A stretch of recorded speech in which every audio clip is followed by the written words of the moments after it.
Painful? Painful? Painful?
Welcome to a new episode of Indie Talks, a concept which is dedicated to action movie and martial art movie.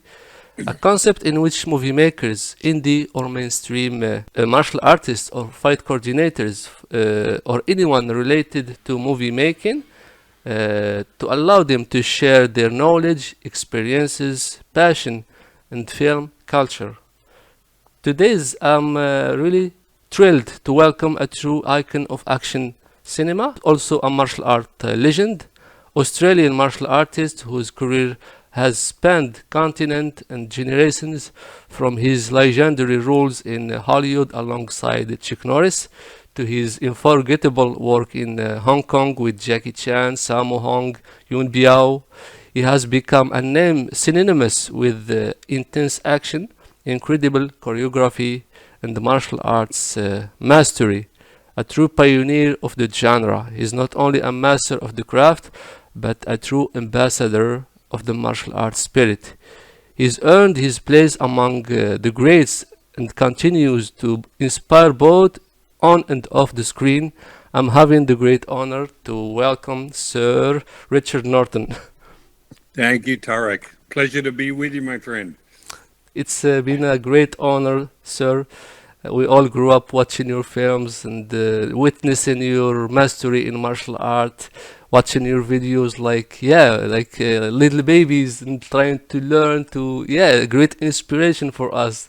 And You know the problem, Tarek, with all this, when I hear people say we watched you growing up, it makes me feel very old. yeah, but it's really a great honor. It's the truth because since we're child, it's you, Chuck Norris, and a lot of people we were watching on TV. It's like a great example for us, a great inspiration. We will try to mimic you to duplicate what you're doing at that time. So and Yeah, at this thank very you. moment, I'm hosting you. It's like it's unbelievable for me. It's like yeah. Nice, thank you. It was my birthday last Saturday, you know. Ah, okay. So happy birthday, sir. Thank you. Happy birthday.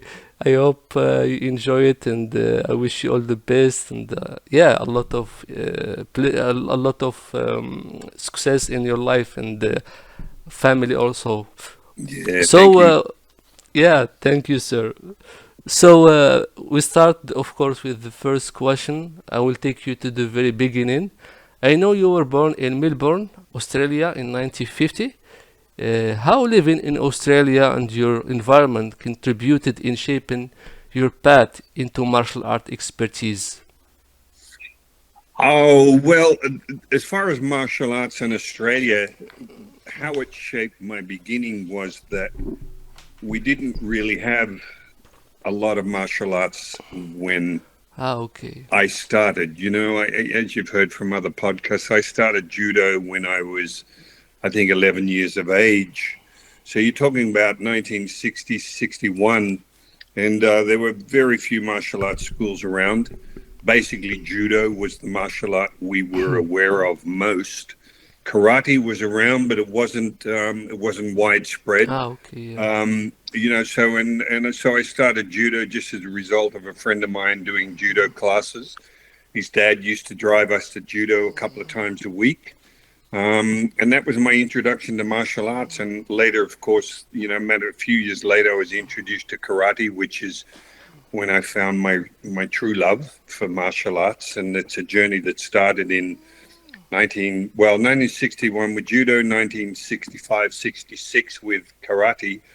So it's been over 60 years now of being involved in the martial arts. So it's been a wonderful journey. And the good thing is the journey continues.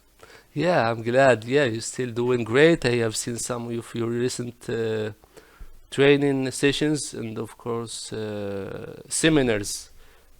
Yeah, thank you. And the other thing about Australia, you're asking about how Australia shaped things. Like, for instance, I know with America, when you come through high school and college and everything else, they're Yeah. very much into wrestling. Wrestling is one of their, we have Okay. Australian rules, football, and we have soccer and all that sort of stuff. But as far as anything like the martial arts, wrestling is one of the main things that Americans were introduced to at a young age. But we didn't have that. That wasn't like a focal point of school or involvement in school or university, as we call it, or colleges then. And that's why I say judo was one of the few things we had an opportunity to start and at least get us started in our love for the martial arts. Yeah, yeah, I can see that. And after moving to LA, to Hollywood, I think, did you settle down in Los Angeles, I believe? Yeah, I moved to Los Angeles in 1979. So a lot of my early years of training was, of course, here in Australia. And by the way, when it comes to karate and things like that, we had some wonderful instructors. There were some a lot of Japanese instructors came to settle in Australia. So I got to know some very, very good practitioners of karate. And, Ah, yeah. but again, once you move to somewhere like Los Angeles, the United States, as you well know, it's like a big melting pot. There are so many cultures, so many different nationalities that end up being drawn to the United States because of the Ah, opportunity yeah. there. Yeah, so being there in 1979, it was just suddenly it opened so many doors for me in regards learning and basically continuing on my martial arts journey. Ah, okay, yeah. And how many disciplines did you study? I know you did mention many of them a few moments ago, but could you tell me how many? Yeah, no, I don't. It's not a lot compared to some people. As I said, there was judo, karate Yeah, was the karate, main yes. base art, Yeah. as it were. A friend of mine, as you probably know, Bob Jones, 10 years older than me, he was another student of Goju-Ryu when I started, a Japanese style of karate. Ah, Bob okay. started his own style called Zendo Kai, wanted me to go with him, so I partnered Bob. And that's when we started to introduce different other combat systems into our style, meaning we would introduce wrestling and kickboxing and things like that. But it's my main thing is karate. I've been graded in Chuck Norris's system, in the Go system, Zendo Kai, of course. I'm ranked right up there because I'm mentoring that system. We had over 500 schools throughout Australia with Zendo Kai, so it was very, very big. Not as big now, but still going very strong. And the last 35 years, I've been involved with Brazilian Jiu-Jitsu. Ah, Started yeah, off with okay. Rickson Gracie. And for the last 30 plus years, I've been very much involved with the Machado brothers. So, I've got a fifth degree black belt, in Brazilian Jiu-Jitsu under the So, yeah. Machados. I've got my own system here now that I call Team Norton BJJ. Got maybe a dozen clubs under me here in Australia, and so it's now I'm sort of taking, whether it's the karate I learned a lot of reality-based technique only because, well, not only, but because I worked doors, doing security work when I was very young. And as you know, did 25 years of personal bodyguard work. So it was very important for Yeah. me to include training that suited street application as opposed to a lot of theory that a lot of, I guess, the traditional arts have. Yeah, so that's it's a big melting pot for me. I love the traditional arts. I still love the kata. I love all the philosophy that goes with, the traditional arts. But again, in today's mixed martial arts world, it's very important to incorporate other combat styles. So that's when I started training in with Benny the Jet Urquidez, Yes, yeah, in such a kickboxing. legend. Yeah, incredible mentor of mine. And so I introduced that, and I got to train Tadashi Yamashita and Fumio Demura, and of course Chuck Norris and Bill Wallace, and the list goes on and on. And always with the idea of just supplementing my base style or how I felt the martial artist needed to be to suit my particular lifestyle. Yeah, okay. So that's really very diverse and rich. I Hmm. believe it's such a huge expertise, long experience, of course. And what about the weapons do you master the most? I the other day I have seen you behind your in your room there in one of your podcasts a full bag of katana Oh, swords. yeah, right. Yeah, no, I got in when I was involved in karate with Tino Severano, my very first karate instructor, and Sal Ebenez. They were both Hawaiian, but they trained in Goju system in Hawaii. But they introduced me to Okinawan weapons like the bow and the sai, tonfa. I particularly like the sai. For some reason, I got very attracted to the sai, which as you know, is I haven't got one sitting there now, but Okay, but it's. I'll show you. okay, that's very exciting. For those who just for those watching, that's what Ah, the sai looks yes, like. yes. And it's an Okinawan weapon, very traditional weapon, and I Traditional. liked. I just felt when I saw Sai demonstrated, I liked it because when I really got into weapons, Bruce Lee, of course, had made nunchaku very popular, but I Popular. found it almost became like a bit of a toy because every kid was picking up nunchakus, Yeah, wanting to and be like Bruce Bruce Lee, Lee. Yeah. whereas the sai was very seldom used. You remember, I ended up using it and choreographing the fight with Chuck Norris in the octagon. Yes, yes. And because I thought what an interesting weapon that not a lot of Westerners would be aware of, and it was also a weapon you couldn't just carry around with you. So it became more of a traditional extension of my General. empty hand martial art. So I liked it from the art point of view as opposed to, well, can I learn this and carry it around the street and maybe pop somebody in the head with it? Yeah. It wasn't that part of it that I was interested in. So, yeah, I've always enjoyed very much the Sai. And when I was in Los Angeles, Fumio Demura, who unfortunately is not with us anymore, just a Yeah. wonderful martial artist. I did some training with him with Tadashi Yamashita. So I was fortunate to train with various gentlemen that helped me along with my Okinawan weapons. Yeah, and I know you did. You have been an instructor in many countries. Does or how do students in different cultures approach learning and practice differently? What insight have you gained from that? The insight really is that we're all on the same path. The only difference is we're in a different country and we maybe speak a different language. But I've found it's a bit like people talk about music and songs. There's a lot of Western music, for instance, that's incredibly popular in countries that don't even speak English.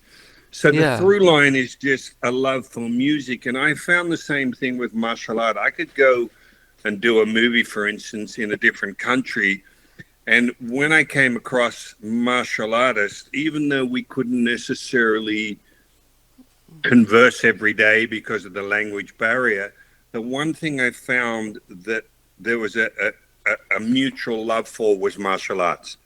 And really, it was in the doing. Do you know? I mean, it was in the physicality of the art that brought us together. Just like listening to a song in a different language, just because it's in a different language doesn't mean you couldn't appreciate it the same way.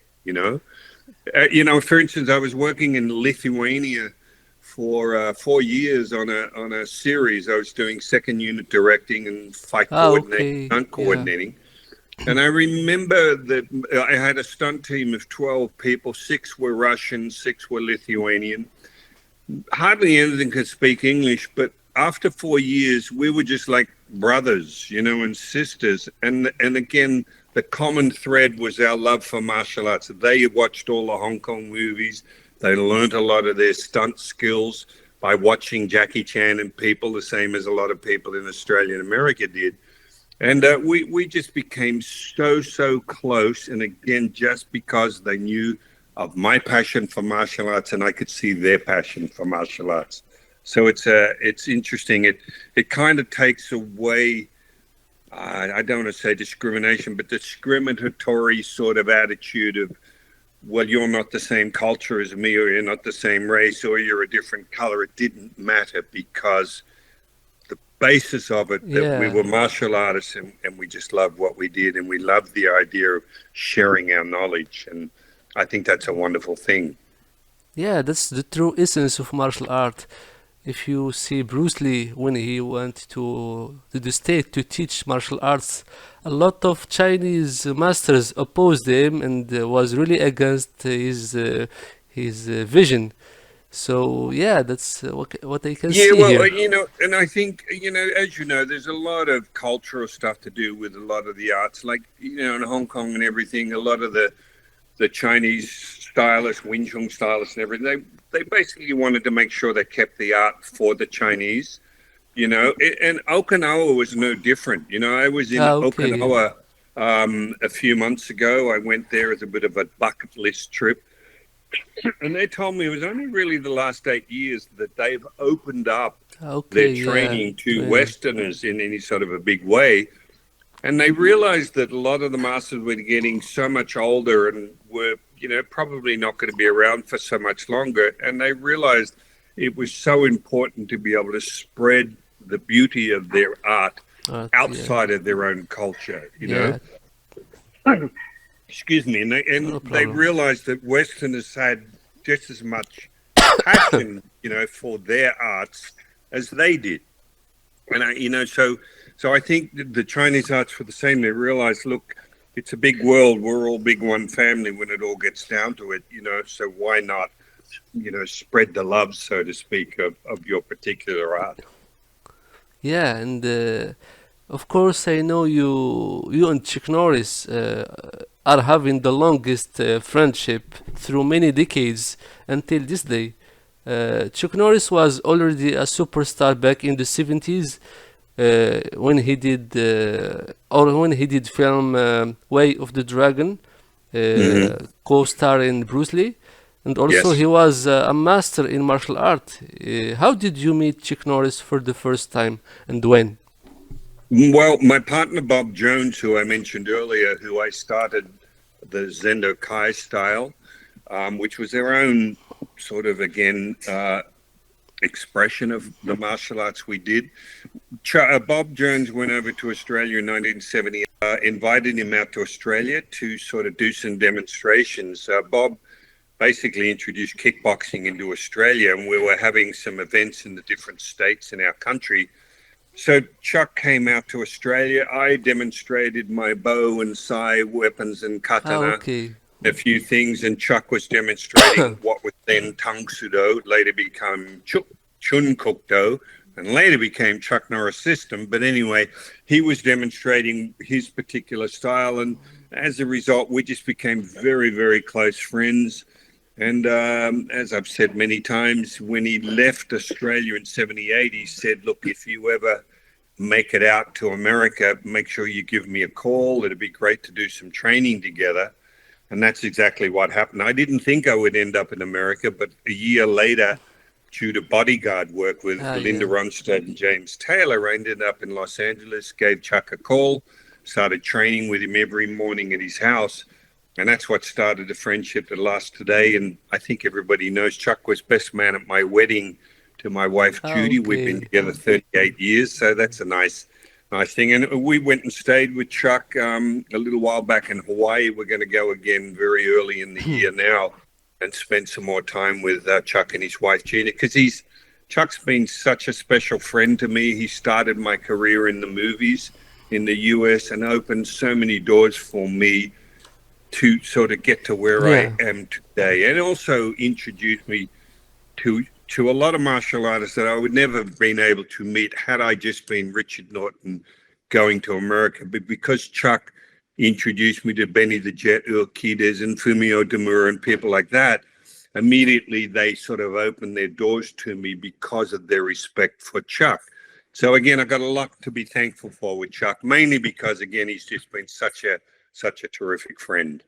Yeah, I can see that great friendship and yeah, your partner Pat, and I wish him a long life full of happiness as well, and Yeah. to see him more times on the big screen. And of course, you did. Yeah, if you Yep. have.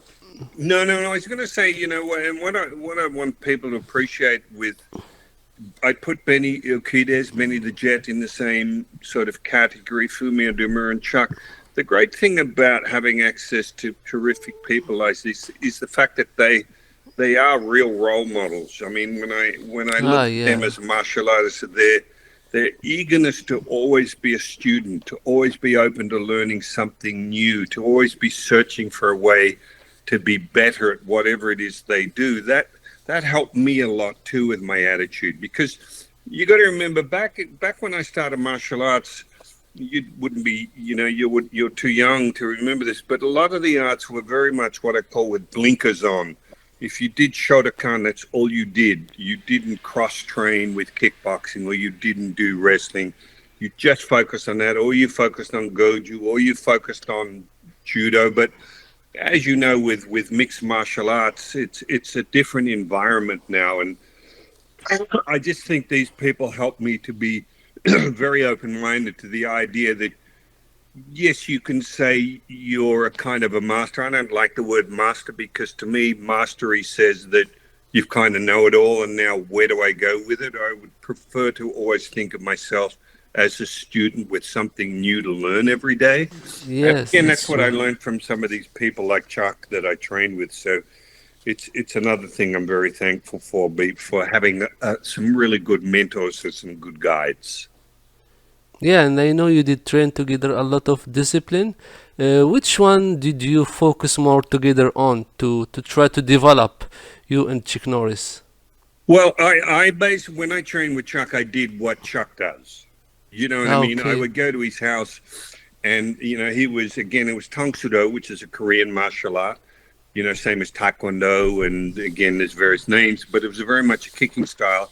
So we focused on that. And also, because of Chuck's movie career, a lot of the training also focused on going through moves and kicks and particular sequences that would help us in our action roles in the movies. So it Yeah. wasn't just the traditional arts, though we did all of that. As you know, Chuck was a black belt in judo actually when he Okay. started Yeah. learning the Korean martial art. So he was already cross training, as we call it. And again, when I trained with him, we would train with as many different people that could show us something different that we could get to the house. But yes, he got me teaching at his United Fighting Arts Federation, um, which he's held in Las Vegas every year since the late '70s, and I've taught there for the last, well, tens of years. And even those conventions, as we call it each year, it's very important for Chuck that he invites. He's had George St. Pierre there. He's had the Gracies training in jiu-jitsu. He's had the Machados. You know what I mean? It's a very much an idea of helping to expose the younger students to as many different possibilities in their arts as possible. Yeah, I can see that. And of course, you are a self-defense expert and even worked as a security consultant, as you mentioned before.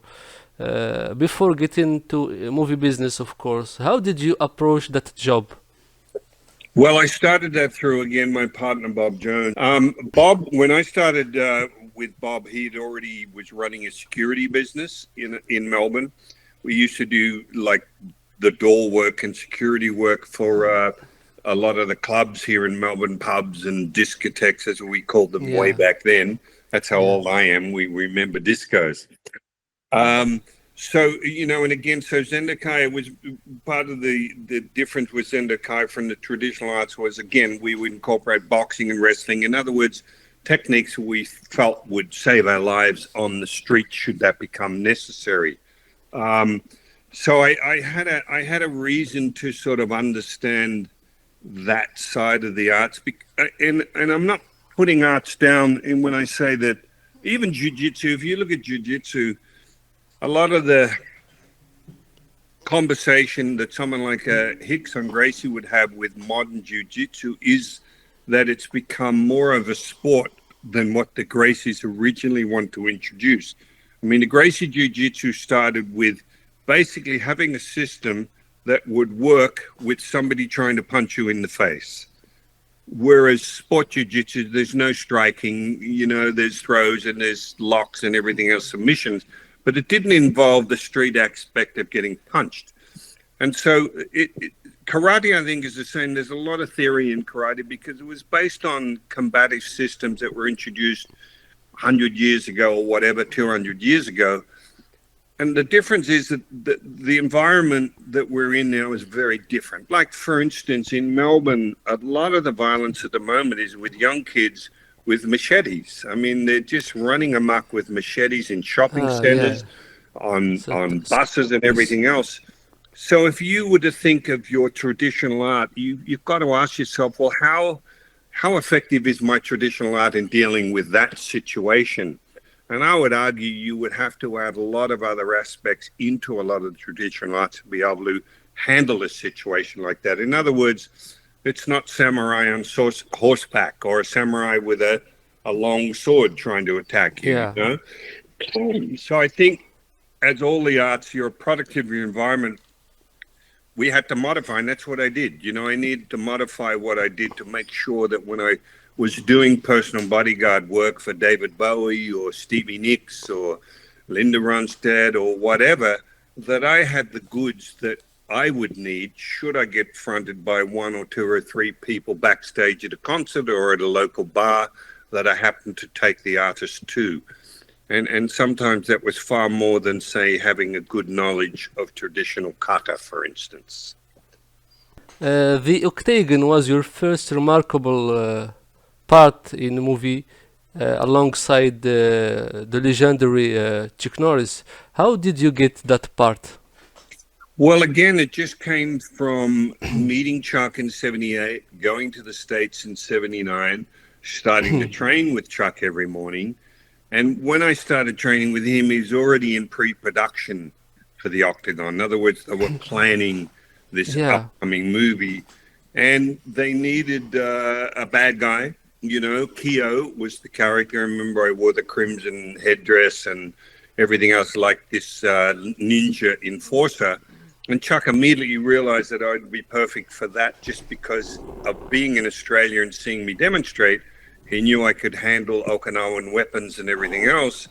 And so he asked me if I would be his nemesis in that movie. So it just came as a result of being there and being right for the role. And I also did a lot of, there was four of us did all the stunt work or the stunt fighting in the movie because obviously you couldn't see our faces. We're covered in ninja masks, and Yeah, I have seen that fight scene. as well as one other role, where I was a terrorist. And so I did a lot of work in a movie, and that was my introduction to the whole idea of movies. And it was a fantastic role, and nobody thought Keo would turn out to be the character he did, but it just became almost like a martial arts Darth Vader by the time we finished, because he didn't speak, you just heard the breathing and everything else, Yeah. and of course the big fight at the end of the movie. So it was a lot of fun to do. Indeed, especially at that time, it was a flourishing time for martial art movie. Yep. In Hong Kong, it is just getting started back in the early or the late 70s, early 80s Hmm. in Hollywood. So you had the chance to witness that rise of martial art movie in Hollywood. Oh boy, and hasn't it changed now? I mean, and it's true. It's like doing work with Chuck or doing work with Jackie Chan. People often have asked me, they said, well, how did it feel when you knew you were going to work with Chuck Norris or with Jackie Chan? I said, well, it wasn't. It. I didn't really know a lot about martial art movies. I didn't know a lot about Jackie Chan, and of course, we all knew of Bruce Lee. So really, it was just another fun job. You know, it was a chance to be on a movie set, and it's only when you talk about these things 20 or 30 years later that you realize how great it is to have been part of the start of such an amazing journey of martial art movies. And even the way action was staged. I mean, Octagon, you look at a lot of those movies, they're very fundamental fights, meaning they weren't like you would see Scott Atkins or Michael J. White or people like Yeah, that do. I mean, they've taken it to a whole other level of expertise. But they wouldn't have got there, which even Scott said to me. He said, no, I watched all your movies in the beginning, meaning they would watch these movies and we did yes, what you needed to do then. I mean, you remember even Jean Claude, it was always the on the splits and yeah, Chuck would do the spinning crescent kicks and everything. And after a while, people go, okay, I've seen enough of that. What else can we do? And of course, it then starts and branches into what you see today. But to be a part of the beginning of a lot of that craze, of course, started with Enter the Dragon and other movies like that. I mean, I feel so fortunate to, yeah, have actually not just know about that history, but to be a part of that. You part know, of it. it's Yes. it's pretty fun. Yeah, Indeed, of course, that was really a great history of martial art movie. As I said, as I mentioned before, we have seen that when we were kids, so we grew up watching that and learning yeah. from it. And even now, movie makers, they're making your films as a reference for them to inspire from and to make homage for that in their films. And you know what they're looking at now, and I feel what it's going back to is, and we use the term old school filmmaking. Mad Yeah. Max's example of that Octagon, like the Okay. fight with Yeah. Chuck that I did with Chuck, the camera pulls back. You pretty much see everything, whereas, as you know, after a while, they started to pull the camera in very close and they would So shake the yeah, camera and shaky. have Yeah. all this stuff, which is all very well, but you couldn't see what was going on, And Indeed. I think a lot of it is now because you have, again, people like Scott Atkins who are so amazingly good at what they do. You can pull the camera back, and it's great to see the full body, see where a kick starts, where it ends, and where it Indeed. ends Yeah. up after the kick, and that's exciting. And that's what we call old school, where you didn't need to do tricks with the camera and shake it around and add smoke and everything else, to sort of, Yeah. because a lot of times you had a lot of action that was being done by people who weren't very good at it, so they had to sort of disguise that fact. But of course, you think of Enter the Dragon, a lot of that was very wide. You just had somebody who was so amazing at what they did. You could pull back and see the whole ballet of the fight scene, because of the expertise of the person that was doing it.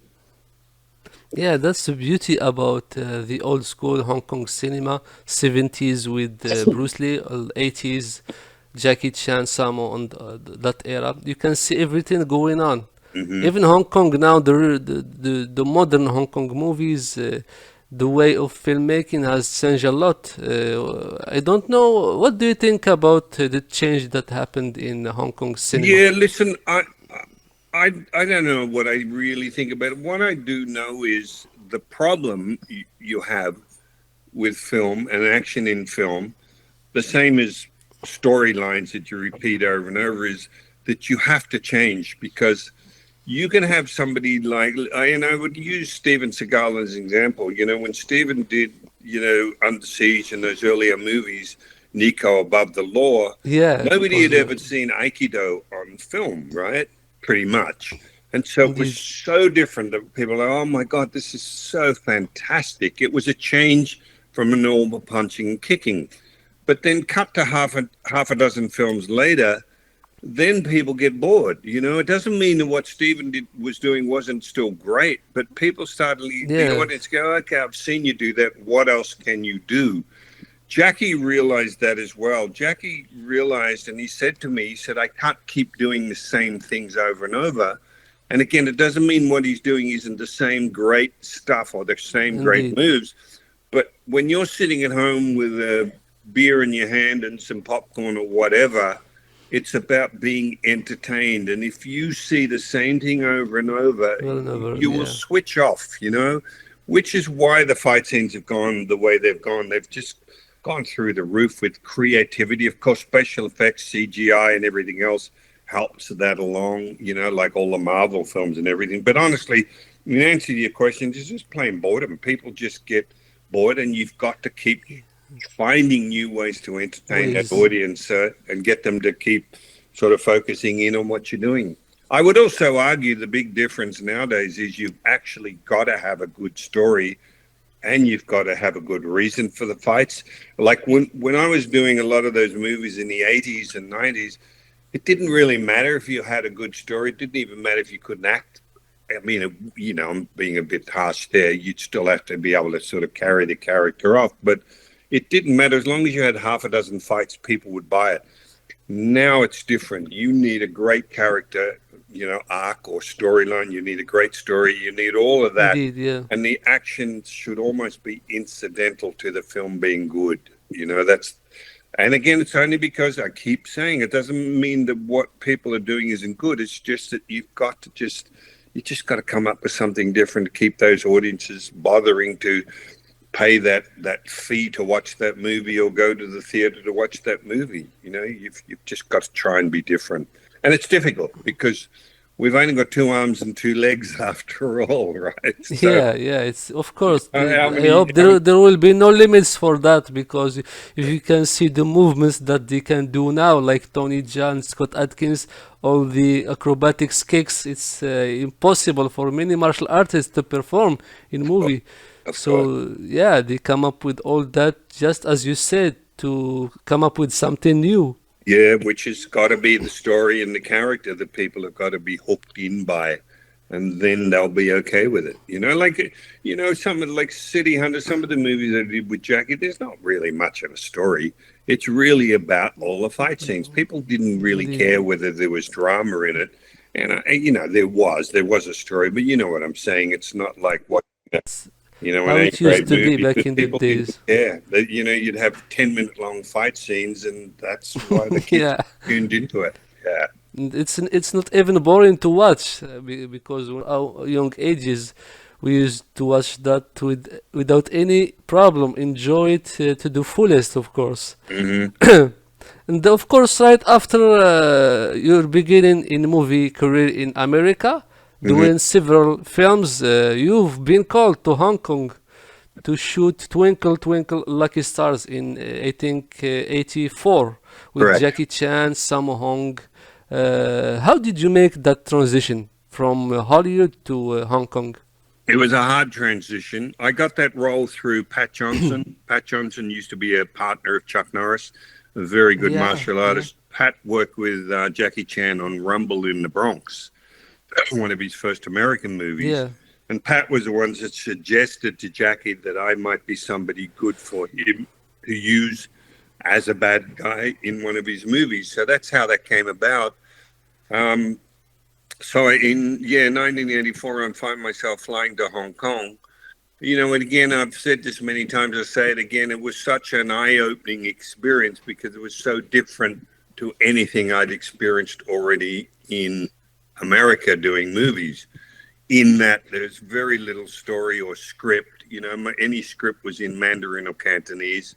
Pretty much made it up as they went. There was no master of a fight scene. The fight scenes were made up in sections, and they would just keep going day after day, week after week, till they got the fight they wanted. A lot of it's because there's no unions, no overtime, not really a money problem in Hong Kong.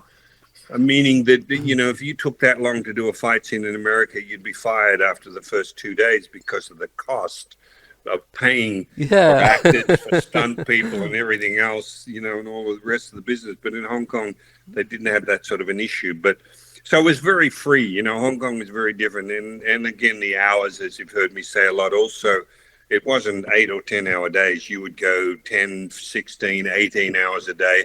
Sometimes they would shoot 24 hours around the It's clock. crazy, crazy, Yeah, really. that's what it So took. demanding. Yeah, and that's what was expected. If you wanted to work in Hong Kong, that's what you had to accept. Otherwise, you shouldn't even go. You had no Agree. business being there. Twinkle Twinkle was my first one, and it was a bit of a baptism by fire. But when I realized, okay, that's the way they work, and I accepted the quite excessive physicality, a lot of contact, and everything else. I was always in great shape. That didn't worry me. And once they saw that I understood their style of filmmaking, that's probably the biggest reason I got invited back to do quite a number of movies there. And of course, in Twinkle Twinkle, Sammo Hung has always been so demanding and pushing his performers to the limits. I know you did spend a good amount of time doing your fight scene, you and him, which Hmm. took 3 weeks. How hard was it working with Samo? It's very hard. But I love Samo. I honestly he's probably the most talented action director, choreographer, even performer that I've worked with. You know, when Yeah. you look at this, how many movies he's done and the variety of fights, like he's capable of doing a grappling fight, an MMA style fight, a kickboxing fight. I mean, the guy is just so incredibly talented, and I have all the respect in the world for Samo. It's tough. I was lucky that he liked me for whatever reasons. We got on really well. I think because again, I didn't complain. I didn't sort of, a lot of Westerners would go over and do those sort of movies, and they it was quite a shock, with the amount of contact and the physicality. But I sort of was advised very early on to just button it, don't say anything, just do it as many times as they ask you. And I took that advice. And again, I always said that I did, at one stage, I was the only Westerner to get asked back to do more than one movie. I think Benny ended up being another one. And I would say it's not because I had any exceptional martial arts ability. I think a lot of it was because, yes, I could act reasonably and I had the timing that Samo and Jackie liked. But as much as anything, they knew that I understood their style of filmmaking and I was quite okay with it, which meant it made it an easy fit to bring me back. They didn't have to try and, I don't know, educate me on how they made movies in Hong Kong. I already knew it. And the fact that I came back, they knew that I understood that and was okay with it. Because some of those kicks and punches Samo gave me were just quite extraordinary. But I always remember the first time I said, "No, I'm okay with it as long as I can hit you back just as hard." And Samo would. He expected you to hit him just as hard as he hit you. So again, all the respect in the world to Samo. Yeah, he's a great director, great action designer, of course. Hmm. He made such iconic films, and a lot of people really doesn't or don't know this fact about Sammo Hung. They know him more on the big screen. In Hong Kong cinema, there is a strong emphasis on performing your own stunts. How did your background martial art prepare you for that level of physical and commitment, doing your own stunts? Well, when you say doing your own stunts, it was mainly in regards to fight scenes, like getting knocked over a table or through a door or whatever. I mean, I didn't over there. I wasn't involved in doing car stunts and things like that, or exceptional high falls. But as far as the physical, it's only because of Zendo Kai with Bob Jones and myself. We trained as hard as anybody. When I went there, I was in the best shape I could be in. I felt strong. I felt very good at what I did, and that held me in good stead in Hong Kong because because of doing security work and everything, the way we trained was very physical. It wasn't just what can I say? It wasn't a lot of martial arts. It doesn't really pressure test, the techniques that you learn. Well, we had to pressure test a lot of what we did because of working on the doors and doing security work. So as a result, to go over and be involved in a very hard physical fight that still wasn't real. I mean, you can say it's physical, but they're still not hitting you 100% and blah, blah, blah. but you had to take hard falls and everything else. But I was just used to that sort of physicality. I didn't mind it at all, you know. And again, I think that's why I got on so well with Jackie and Samo, because you can see Yeah, they did, you know. And the thing I realized, by the way, is after the first couple of weeks, excuse me, working with Samo and Jackie, is I sort of listened to myself in the hotel room going, wait a minute, I'm complaining how hard it is. They're doing that week after week, year after year. indeed. Do you know what I mean? I should just shut up and stop being a big baby, you know, because, and to see the way those stunt guys, the way they worked and what they're expected to do and the physical feats they did, oh my God. So, a bit of it was based on that. I thought, you know, I've got to stop being a big baby here and just put on my big boy pants and join in, you know, which is pretty much what I did. And what's really, I respect that you've been called for many movies in Hong Kong, which really difficult and really so demanding. That really proves that they liked you there in Hong Kong to bring you every time to shoot movies because your passion, how you did approach their style of filmmaking. Yes, and yes, and like and I've said this before, and I'll say it again. It was Kurata, Shoji Kurata was a Japanese actor, was very famous in Hong Kong. When I got there, he'd done 30, 40 movies with Samo and Jackie and all these people. Wonderful, wonderful martial artist. And he was the one that said to me, look, he could see how agitated I was getting in the beginning. Not agitated, but it was like it was very Yeah, difficult because of the different timing and everything else. And he basically said to me, look, if you want to do movies here, don't say anything. Just do it as many times as you're asked to do it. And I yeah, took that advice. And again, I think Jackie and Sama respected that. They also respected that I'm by no means a great actor. It's not what I ever wanted to be. You know, if I no, wanted to be a yeah, great actor, I would have been in an acting school 6 days a week, but I wasn't. But I was adequate. You know what I mean? I understood the characters they wanted me to play, which, by the way, are more caricatures than a serious character. You're almost a bit of a cartoon character in some of those movies. And I understood that and went along for the ride. So they liked that part of it. And also, you know, you've probably seen a clip where it's not Jackie was nice enough to be commenting on me, and he said, "Oh, I like Richard Norton. He has timing. You know, he can do comedy, he can do serious. Timing was a big thing, and I would love to say that I was smart enough to get to Hong Kong and adjust what I did to suit their timing. It really wasn't that. It's just whether it's the Goju training or the Zendokai training, for whatever reasons, I just had the timing that suited their style of yeah. choreography. I They need mean, it, of again, it's course. not something I had to suddenly come up with. So I was fortunate that whatever I did just was quite suitable for the style of fights they were doing back then. Yeah. You also have been part of Millionaire Express, which is one of the most iconic Hong Kong martial art movies, with a fabulous cast, of course, like Sammo Hung, Yong Biao, Yusaki Kurata, Cynthia Rothrock, Dick Wei, and many more. What was your approach to creating a memorable antagonist in that film that had so many different characters and tones? Yeah, because you remember that Cynthia and I were both dressed up as United States cavalry people. You know, Yeah. we had cavalry. I mean, you got to say, well, how the hell and where did we come from and why are we there? But it didn't matter. You know what I mean? It was just a fun ride, and you know, in the character, you almost got to go with your instincts because again, we didn't have a script. It's not, you know, if I do a movie in America or in Australia, I have a script. I can read it from start to finish. I can sort of chart my character's background, the way he would speak, the way he would behave, all that sort of stuff. But when you get there, it's really you don't have any knowledge. So you're just told, okay, here's your costume.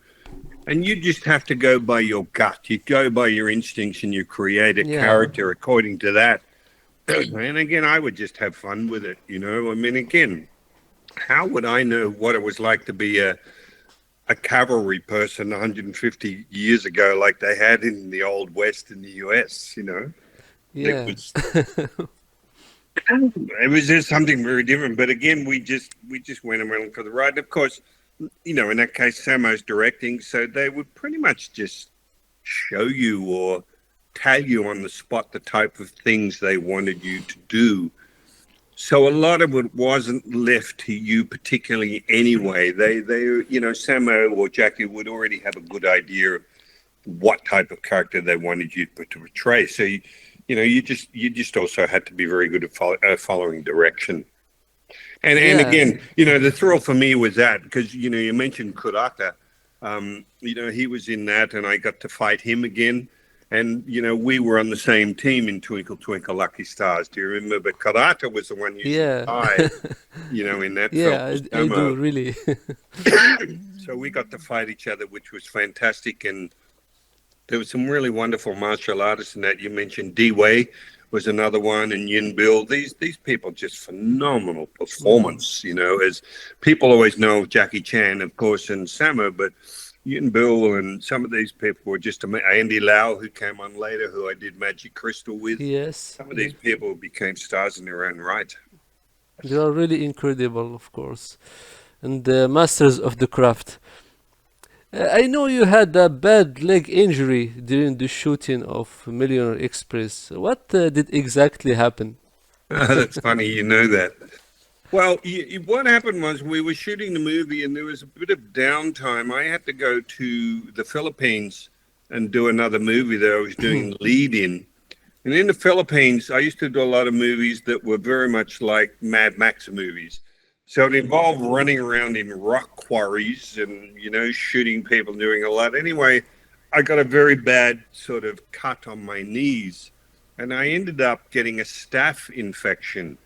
And Ah, I okay, it yeah. was only a few weeks into the movie, into Millionaires Express, that my knee suddenly started to swell and got infected. Swollen. Yeah. And I remember, as I said, I was wearing those cavalry boots. At one stage, I threw a kick at Kurata, a head kick, and he had to block. And they don't block just like this. It's like very boom, they'll hit your leg. There is a I lot of nearly passed contact, of out course. because of the pain, and I took Mm. the boot off, and there was all this blood and pus in my boot. So they had to take me to hospital and drain it and sort of give me some antibiotics and everything else. Yeah, that was caused from an injury. In the Philippines, there's a lot of dirt, a lot of dust, a lot of stuff, bacteria in the air. So, yeah, apparently I got a staph infection. I was very lucky it didn't end up worse than it was. But yeah, I remember thinking, what am I going to do? Because I was in Hong Kong for a few weeks, not doing much until the fight started. And that's when my leg decided to blow up. And I was like, Yeah. oh, what a horrible Difficult. time. It's not even an American movie. It's Hong Kong production, which is so demanding, and to Yeah, have the, sh- a the leg show must injury. go on. Yeah, they're not going to give you time off. You just got to Yeah. deal with it and get on with it. Yeah, exactly.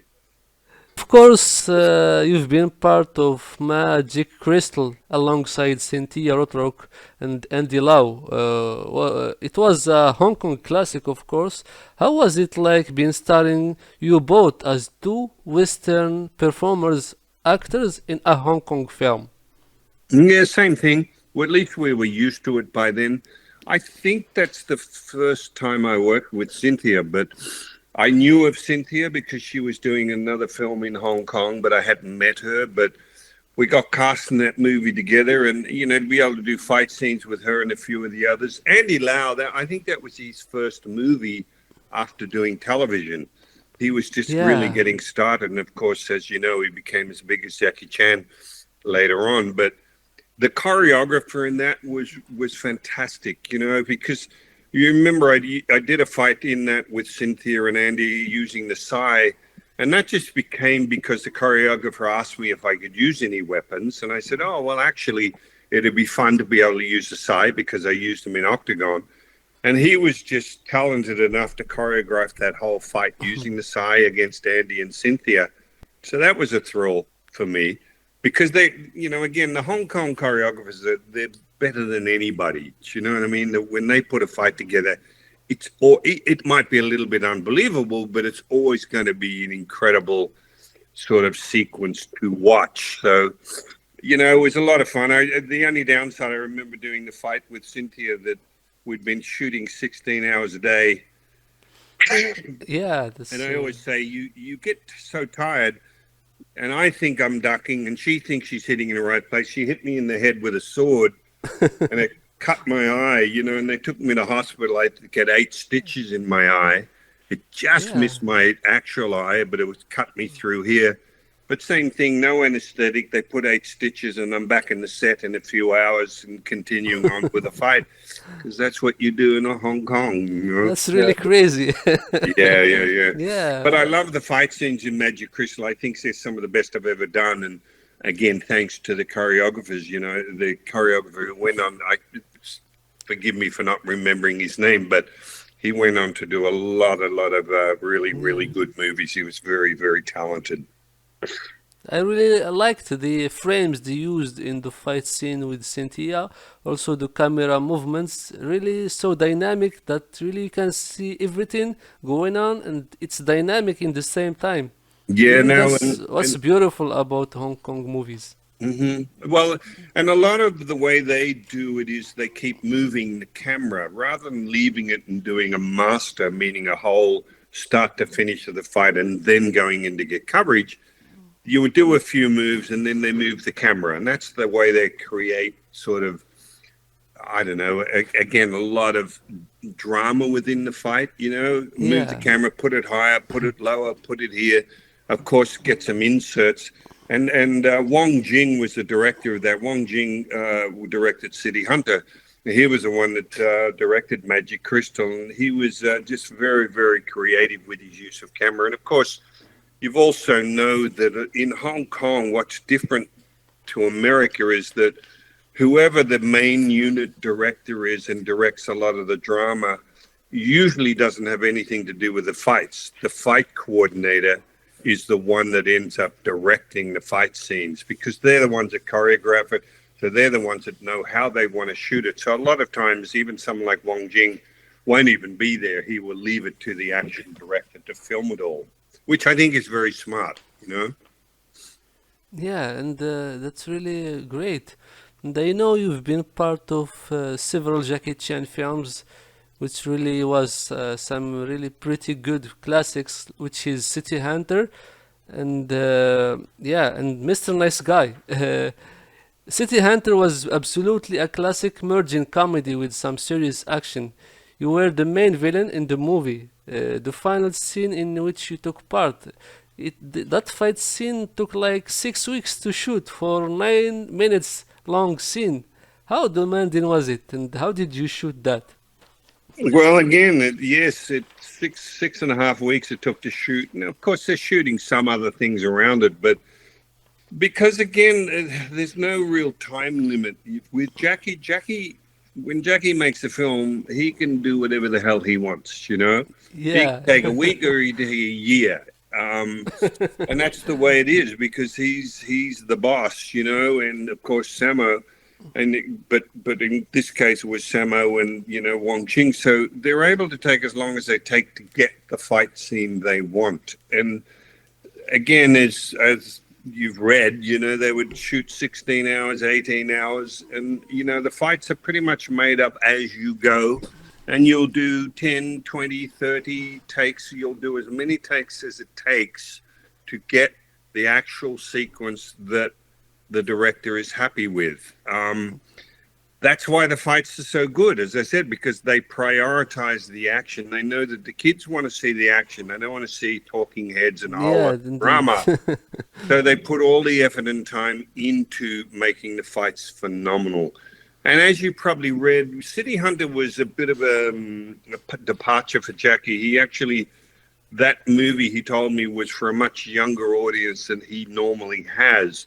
It was after the Japanese sort of, comic books, and so the comedy was a little bit even more out there than a lot of his other movies. And it's you got to remember also that Jackie's audience it's a very young audience in that he realized, and he told me this, he realized that he said to me, Richie said, you'll never see gratuitous gore or violence. You won't see blood. You won't see sex scenes. You won't hear a lot of swearing and profanity because he realized the kids were the ones that followed his movies. And he said, if the Yes, the kids most. like my movie, they'll get the parents to go and see it 2 and 3 times and 4 times. And remember, this is back when we didn't have all the streaming we have now. So you almost had to go to the movie theater to see it.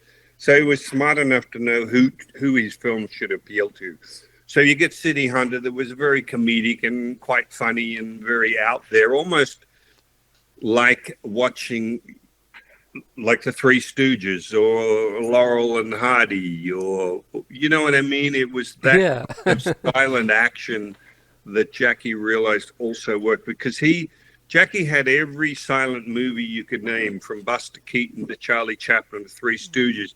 And this is where he got a lot of ideas for the skits in his movies, especially using props and everything rather than just relying on hands and feet. Whatever was near, whether it's a table or a chair, an umbrella or a ladder, the same as you would see with Charlie Chaplin, Jackie would use those incredibly effectively in his fights, and of course Samo as well. Yeah, since you mentioned Samu, I know Jackie Chan was really incredible. How working with Jackie Chan is different from working with Sammo Hung? What's the differences between Sammo and Jackie Chan on the set? Not a lot of difference, just style. You know, I mean, Jackie's his own person. He has his way of doing things, of acting and performing, and of course, Samo has his. They're just different. That's almost like saying, well, what's the difference between Robert De Niro and Ah, yeah, you Al know, Pacino, something like yeah, Al that. Pacino or something. You know, they're both amazing at what they do, and they just do it a little bit differently. But you know, they also work amazingly well together. I mean, Samo is big brother to Jackie. Yun Bill was little brother. So Samo is really one of the only people that Jackie, out of Chinese culture, that Jackie would actually bow down to, you know, on a movie set. Samo was like big brother. But again, just their own styles, you know. And you look at, of course, look at the way Samo is built. You know, I always laugh when Jackie told me, and he means it as a compliment, you know, in Chinese culture and everything, when he told me that he said, look at Samo. Samo's built like an elephant, but moves like a monkey. Yeah, that's And really it's true. incredible Look at the about him. size of Samo. The way he moves, he's like a Indeed. gymnast. And that was due to the Peking opera and all the training they did as younger martial artists and everything, learning acrobatics and juggling and everything else along Yeah, with martial arts. I think their career or as a childhood they used to perform in Chinese opera, Yeah, learning a lot of acrobatics, martial art disciplines, serious training. They have a lot of disciplines that what really help to shape their skills in movie business later. yeah, absolutely unique training they had, you know. I mean, you never had that in the West, you know. You would maybe Indeed, yes. do a fight scene in a Western style fight scene, but they just learned a whole variety of skills, and it was grueling. I mean, from what I know of the Peking Opera School, it was just incredibly. I mean, as a kid in that school, man, you know, you had to toe the line and you had to do what they asked you to do, and hence they developed an incredible skill set. Because Yeah, I and worked on one kid on there was one guy involved in a fight scene in Millionaires Express, and oh my God, the things this poor kid had to do. And they told me he was part of, you know, Peking Opera School, and you know they said they would do things like they'd have a cylinder and a board, and they'd have to do a handstand on the board, and they're expected to stand on a handstand on this board that's on a cylinder, so very hard to stay on. They're expected to do it for an hour, and every time they fell off, they would basically get beaten, you know. So they sort of know was not in their vocabulary, the way they were for trained. them, If you yes. were told, do this, you just said yes. You almost didn't know how to say no. It was just not acceptable. So kind of demanding, but also it ended up with an incredible skill set as a result. Yeah. And after the Hong Kong phase, you did return back to Hollywood to make more films like Rage and Honor. 1 and 2, Dead Mhm. Fight, Under the Gun, and many films of yours, of course. How did your Hong Kong experience influence your vision in making the later Hollywood movies? It made it so easy. Indeed. Because I still remember, and I've said this also before, excuse me if I'm repeating myself from other interviews, but I remember after the first movie being in a hotel room after starting the fight scene with Samo and getting so frustrated with it. And I remember saying to myself, if I can get through this, I can get through anything. Everything. So to go back to America with a normal 10 or 12-hour day and with all the mod cons that go with Western movie making, it was so easy in comparison. Plus, you had a script, you had Yeah. rehearsal time. So it helped me a lot in it was very hard to put me out of my comfort zone in a Western movie after having been exposed to the rigors of Hong Kong filmmaking. By the way, I say again, I'm complaining. These guys would do it year of Jackie's still doing it for God's sakes, you know. Sometimes two movies at once. So hats off to them, man. I couldn't do it. I would have retired from that a long time ago. So all the respect in the world to those gentlemen. And yeah, so I believe it was really outstanding to have that experience in Hong Kong and to come to make Hollywood movies. It's like someone who witnessed a world war and come into the States and witnessed like a little robbery or some small crime, something like that. Yeah, no, for sure. You know, and again, a lot of the lessons were punching. You know, they had a particular way of selling a punch, Samo, Jackie, the way they throw a punch, the way we react, the timing and everything. So I learned a lot of skills in Hong Kong that I wouldn't Yeah. have necessarily learned just doing Western movies. So yeah, it's been good. It's just been, you know, everything. It's like martial arts. You do judo, you do boxing, you do wrestling, you do whatever, karate. It's a bit like that. The more experience you can have in different ways and styles of filmmaking, I think just helps you in the end put it all together and then just express it in whatever way you feel suits you best. I And mean, you know, yeah. Raging on China O'Brien, all those movies, Raging on It, you know, they're all action movies, but done more in a Western style of filmmaking. So you know, and again, you always figured out the fights before you did them, which you never did in Ah, Hong Kong. okay, But yeah. in the end, it's still basically the same sort of thing. Probably more focus on storyline in the Western movies. Not so much now. I mean, Hong Kong. Don't get me wrong; they made some amazing movies with amazing stories, but I just feel back when I was doing them, that wasn't the most important thing. The fight scene was the reason to do the Yeah. movie, you know. Yeah, I see. And also, you were well known for your fight coordinating.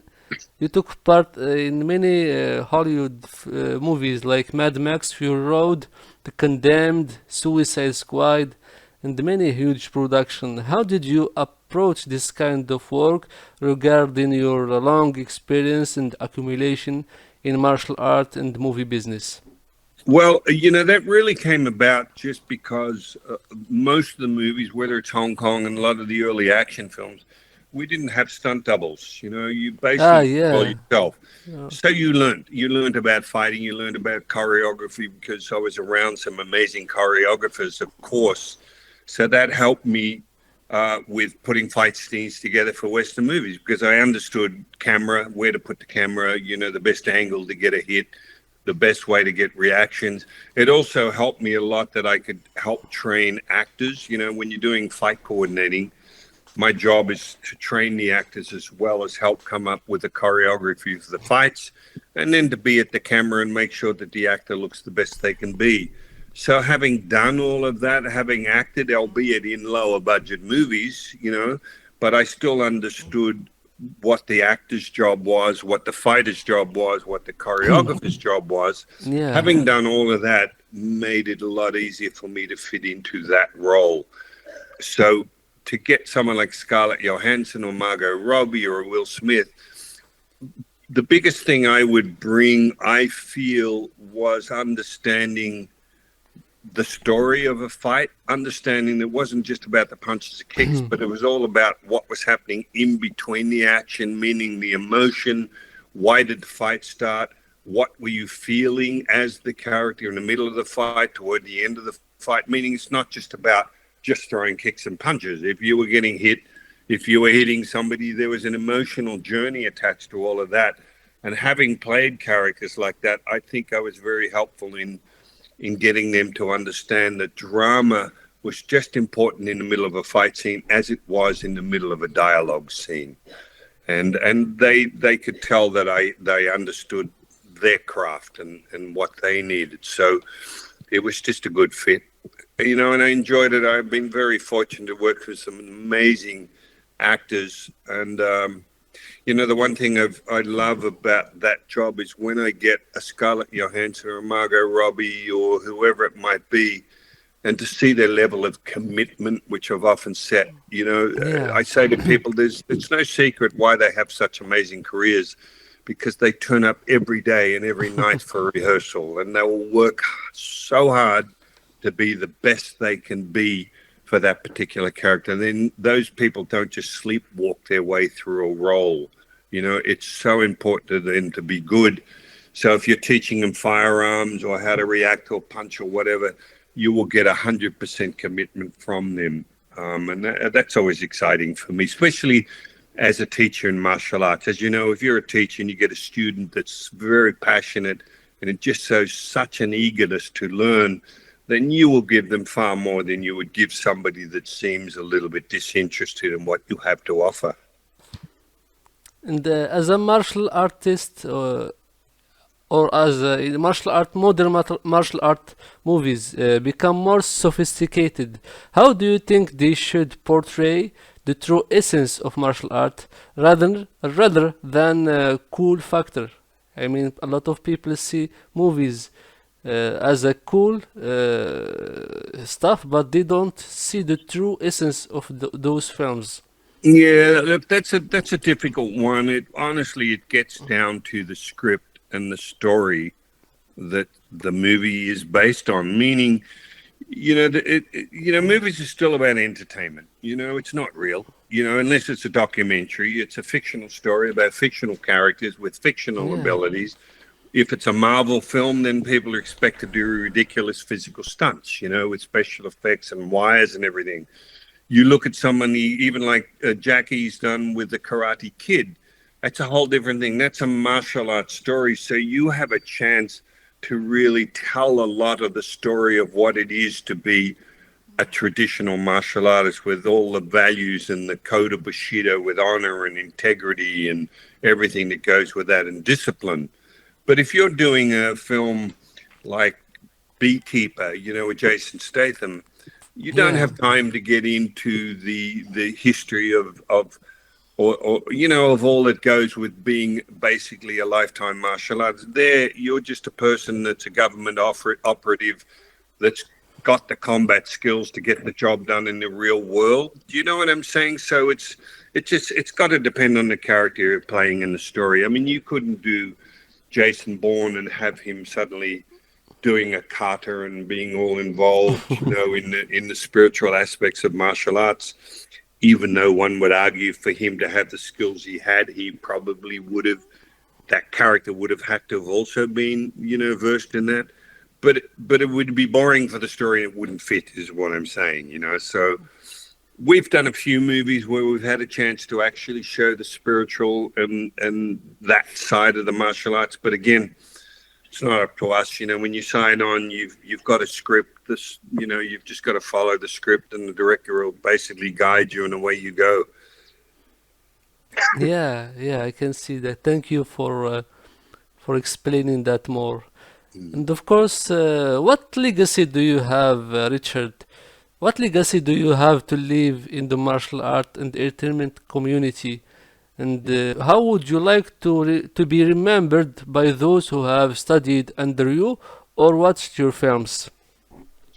Well, mainly for those that have studied under me, all I want them to take from my journey is that to never ever forget that you're a student, This is why I said earlier I don't like the Yeah. idea of master this. I had been called Master Norton, for instance, because again, mastery to me almost seems to say, well, I've mastered everything about that particular style, and I think that's virtually impossible. Being a student means you've always got something to learn. I think I've just learned to be very curious. I like there's not a day when I'm YouTubing a different martial artist or somebody that I've noticed that's doing something different within the arts, and I just try and learn from that. And so that's what I try and teach my students. I just want to again always be seen as a student.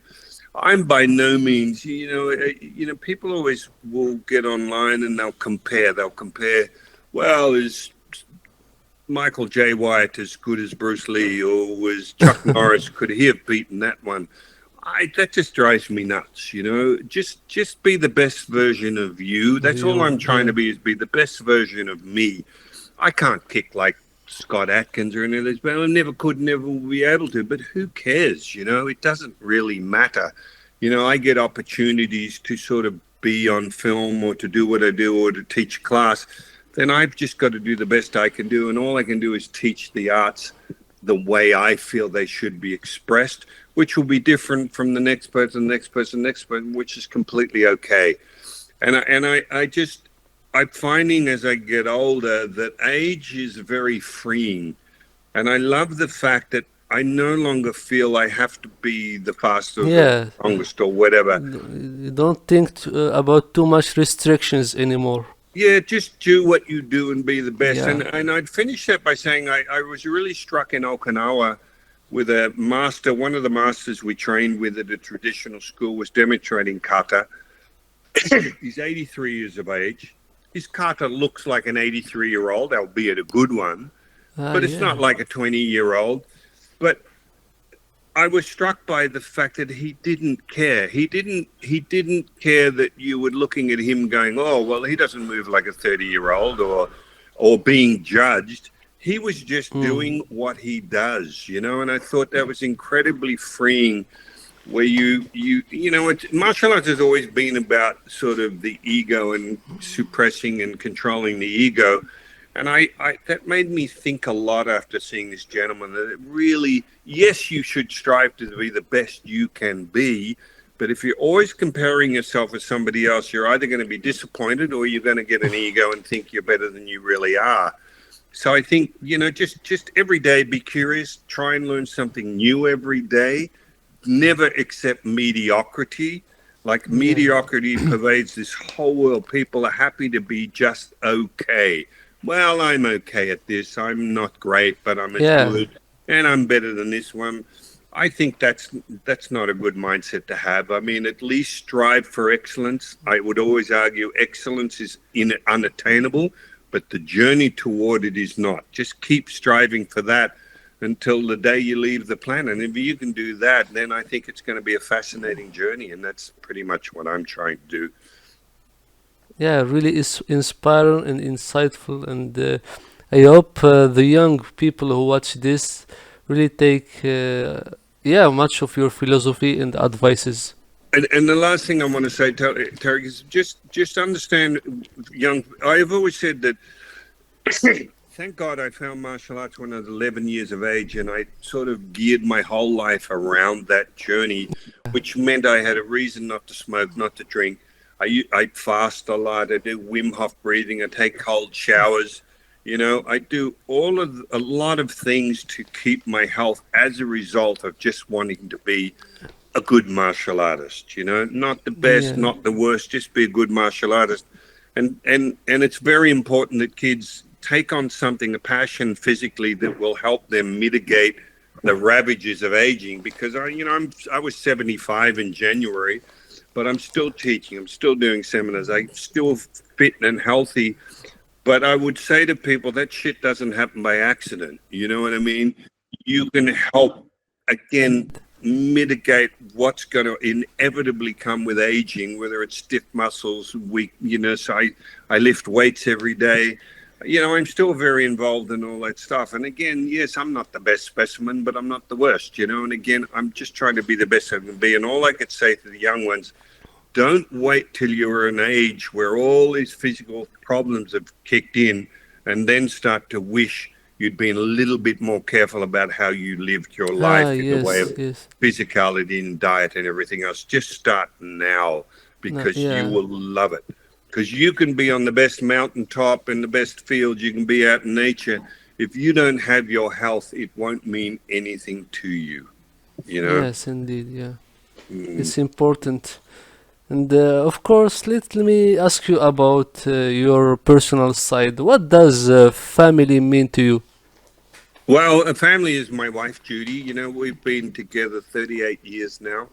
Ah, okay. And yeah, and she's everything to me. We don't have children. We realized a long, long time ago that my life was on the road. When I was touring, I was always on the road with movies in this country, that country. And Judy was really the one that realized about having children. She said, "Yeah, I know what'll happen. I'll get a phone call every month. How are you going? How are the kids? Yeah, I'll see you in 3 months." She said, "No, not going to have a bar of that." So we just became joined at the hip. I don't do a movie pretty much or anywhere or travel anywhere without Judy being with me. We're just best mates. And we have a phenomenal relationship. She gives me so much shit. It's the old saying, keeping it real. I mean, Judy keeps it real. I said, how could I ever have an ego around you? She's very gracious, bringing everything down to earth. And I think that's all important, to have, and importantly for me, to have somebody that you can share whatever successes and also the downside with. I mean, I realized doing a particular movie when we'd had a bit of a breakup, for instance, and it made me understand how badly I needed and wanted that relationship. I needed somebody to come home to share whatever happened that day, whether good or bad, and to be able to have a partner in life, and that's just key. And I would people sometimes say, oh, well, how do you have a relationship that's still great and happy after 38 years? And I say, you just don't throw in the towel too soon. You're always going to have fights and arguments, and there's going to be ups and downs.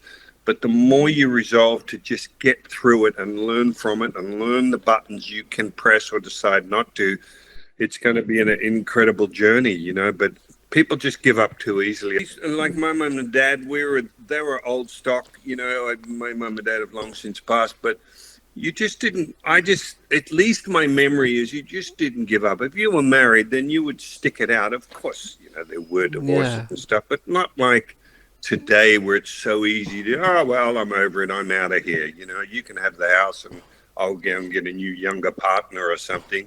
It's probably it's the mindset too, multitasking. Kids can concentrate on five things. So maybe there's not the same focus on the work required to have a decent and working relationship, and it does take work. I mean, everybody knows that, but every little hardship you get through does actually make the relationship stronger. And I understand that there's sometimes you'll get to a stage where it's just not working.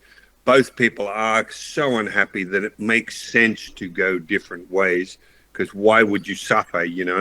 But I think there's a lot of work done to get to that point is all I'm saying. And I just feel very blessed to have the life I have, with the experiences I've had. And the great thing is the journey continues. It hasn't stopped. Yeah. So, what do you think, Richard, about the AI issue and what's going on lately in Hollywood and all the SAG-AFTRA strikes, stunt community, movie workers against these new technologies, which might exclude a lot of movie workers from business in the near future? How AI could affect jobs in the movie business? Oh, it'll have a huge effect on jobs. As you know, a lot of the idea of the strike was based on AI, meaning, and the example was that I could be hired as an extra for, say, 3 weeks worth of movie work as a character. They could bring me in for half a day, Yeah, basically capture my likeness, and then send me home and pay me for half a day, but use my likeness and character that they've captured with AI indeed. for the next 3 weeks' work. So Yeah. in other words, there was no copyright on my face, my likeness, my voice, or anything. And the strike was a lot about that, so I get it. But the other side to this is, unfortunately, it's like any sort of technology. It's here to stay, no matter what we think about it. It's the Yeah. same as movies, when it used to be movies in theaters and then became streaming and was video, like the old VHS videos, and then there was DVDs, and now it's all online streaming. It's coming, There's a yeah, and whole lot going inevitable. on with that. But again, it's like a freight train. It's happening whether we like it or not. So AI is here to stay. I think there will be Yeah, indeed. incredible benefits to it. The question is, it's got to be well thought out, and as it progresses, we've just got to work out how to work with it. Thankfully, I'll be too old to even worry about that part of it. I mean, but when you talk about stunt people, even Scarlett on some of the Marvel films, a lot of the action, she said she never did a bit of it. They would have the stunt person do it, and they would just basically transfer her face onto the stunt actor, and you would never know. And this is years ago. They're far better at it now, so they can clone your voice, my face, my movements, and you would never ever know that it wasn't the actual person and character. Yeah. Don't have the answers to what the answer is going to be, as far as benefits or not to the individual actor, stunt person, everything else. But again, it's here to stay. I just hope that the smart people that head up our union and our stunt unions and everything else are smart enough to realize that they really have to get down, think about it very carefully, and learn how to protect their particular actors or their particular stunt people for the future.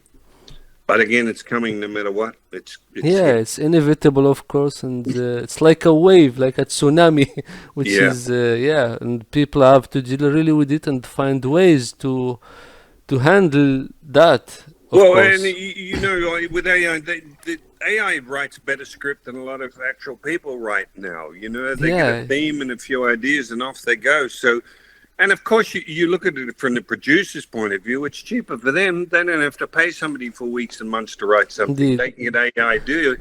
So I get that part of it, but unfortunately, it's doing a lot of people out of a job. Anyway, I don't have enough knowledge on that to give you more than that. But it's here to stay.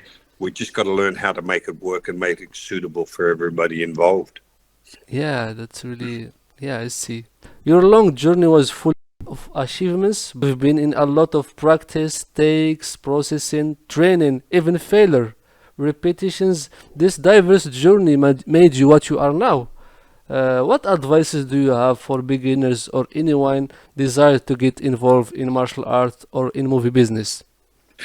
You've just got to hang in there is the most basic advice I could give. And what I mean by that is when you get into movies, I've often said if you go for 50 interviews or auditions, if you get called back once, you're actually doing quite well because there are thousands upon thousands of martial artists and performers that want to be on screen. I mean, it's a difficult industry. When I started doing martial arts movie, I was lucky that I was there more at the beginning. So there were very few people, especially in Yeah, martial arts, involved. And we used to be martial artists because we wanted to be martial artists, not because we necessarily wanted to be actors. Nowadays, a lot of people do martial arts because they want to be actors. So it's a very competitive industry. But I always say to people, don't take it personally, hang in there, but also do the work. Don't think you're going to get a role without having done your homework. It'd be the same as advising somebody to get in the ring and fight a 10-rounder against a professional indeed. fighter without having trained or learnt the craft of boxing or MMA or whatever. Same with acting, same with stunt work. These people doing it now are incredible professionals that have an amazing skill set behind them. But again, that doesn't happen by accident. You've got to actively go out and learn acting. You've got to learn drama, what it's like to be on a movie set, how to do high falls, how to race cars, how to ride motorbikes, or whatever it might be that's required as a stunt person. You just got to do the work. And once you do, just have the patience and have the perseverance and hang into it. Because my final take on that, and I've said this a lot, I grew up in a suburb in Croydon, which is about 20 miles out of Melbourne. I was a skinny little asthmatic kid. who would have ever thought that I would have worked with Jackie Chan, Sammo Hung, Chuck Norris, Yeah. on it goes. And the fact that I was able to means that honestly, it's possible for anybody. Just don't count yourself out. But again, you've got to apply yourself and want it badly enough for it to happen, especially today. So just hang in there, but be the best version of you. Have Yourself, all the yeah. skills you need. So the first time you work on a movie set, nobody has to tell you anything about what to do. You know what it's like to be on the set because you've done the homework, just like a professional fighter would have to do. Well, thank you very much, Mr. Richard, for your time. It's been a great pleasure having you, and all your insightful thought ideas was really rich. I do appreciate making time for this. Thank you very much. You're welcome, Tarek. Pleasure being on with you, my friend. Thank you.